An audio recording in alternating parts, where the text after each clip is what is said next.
Hello. आज के video में मैं आपको दो मेंटल डिजीज़ के बारे में यह वीडियो है। पहला है साइकोसिस, दूसरा है सिज़ोफ्रेनिया।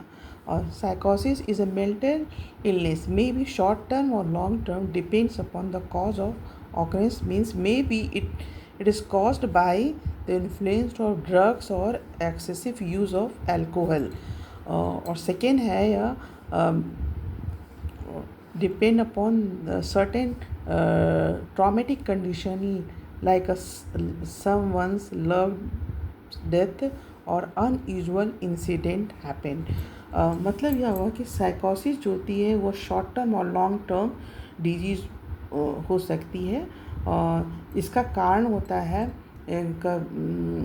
जैसे एक्सेसिव, जब कोई ड्रग्स से यूज़ किया जाता है और ड्रग्स या अल्कोहल, तो उससे ब्रेन का केमिकल जो बैलेंस होता है वो डिस्टर्ब हो जाता है, और जिसकी वजह से पेशेंट जो होता है थोड़ा सा उसमें कैरेक्टर डेवलप होता है कि वो उसको जो उसके सिम्टम्स ये होते हैं, उसको लगता है हेलोसिनेशन सब फील होता है, मतलब वो भ्रमित होता है, उसको लगता है कि कुछ मतलब अजीब सी आवाज़ें उसको सुनाई पड़ती हैं और कुछ स्मेल सा वो फील करता है। दूसरा सिम्टम्स होता है उसके अंदर कन्फ्यूजन रहता है, और पैरानॉइड भी होता है पेशेंट, और पैरानॉइड डर की फीलिंग उसके अंदर डेवलप होती है, और जो होता है वो अपना रूटीन का वर्क भी ठीक से नहीं कर पाता है। और इसके ट्रीटमेंट के लिए और मेडिकेशन प्रेस्क्राइब बाय साइकियाट्रिस्ट। और दूसरा है meditation, yoga and self healing is the main factor which impact to recover from psychosis। और लास्टली है फैमिली सपोर्ट बहुत ज़रूरी होता है किसी भी पेशेंट को इस बीमारी से रिकवर करने के लिए। फैमिली सपोर्ट बहुत ज़रूरी होता है।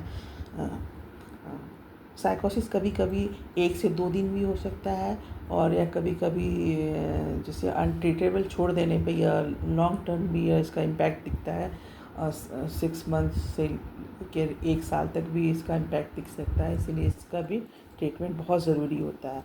और दूसरा है सिज़ोफ्रेनिया साइकोसिस से की तरह ये मेंटल इलनेस है, और बस इसमें यह फ़र्क होता है कि यह जेनेटिकल डिसऑर्डर होता है, और इसमें जो ब्रेन में जो केमिकल इम्बैलेंस होता है वो काफ़ी ज़्यादा मात्रा में होता है। और सिम्टम्स अप्रॉक्सीमेटली साइकोसिस की तरह ही होते हैं। हेलुसिनेशन होता है, इसमें भी भ्रम की स्थिति होती है, डिल्यूजन्स, और एक डिफरेंट कैरेक्टर होता है सोशल विड्रॉल बाय पेशेंट। पूरी तरह से जो पेशेंट होता है वो अपने फ्रेंड और फैमिली से अपने आप को दूरी बना लेता है, और पैरानॉइड होता है, और अनरियलिस्टिक उसके अंदर फीलिंग होती है। और जो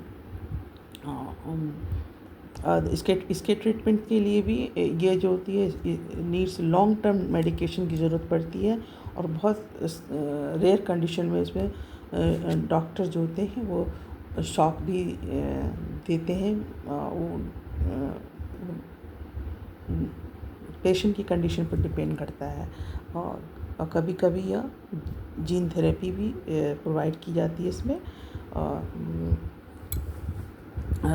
और schizophrenia may be caused by due to brain injury, tumor, Alzheimer disease, overdose of any drugs, vitamin B deficiency and imbalance of neurotransmitter, or may be more reason it may be occurred।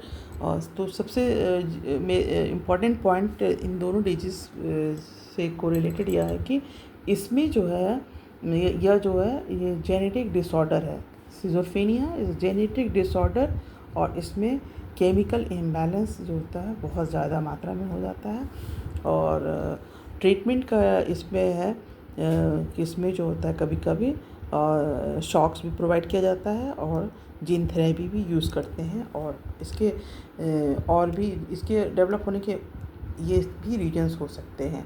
और साइकोसिस तो simply कोई ऐसा incident हो गया, जैसे जो unexpected होता है, अचानक सडन हमारे लाइफ में हो जाता है।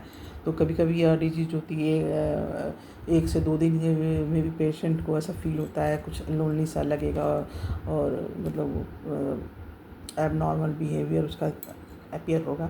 लेकिन ये समय के साथ धीरे धीरे ये स्वतः ठीक हो जाती है। लेकिन अगर ज़्यादा लंबे समय तक ऐसी कंडीशन होने पर मेडिकल ट्रीटमेंट ज़रूरी होता है।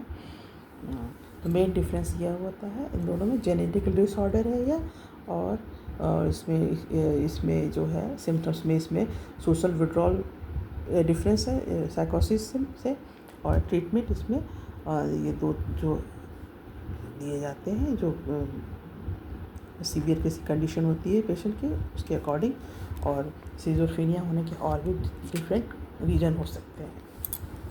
तो यह वीडियो था मेंटल डिजीज़ के बारे में। होप आपको समझ आ गई होगी।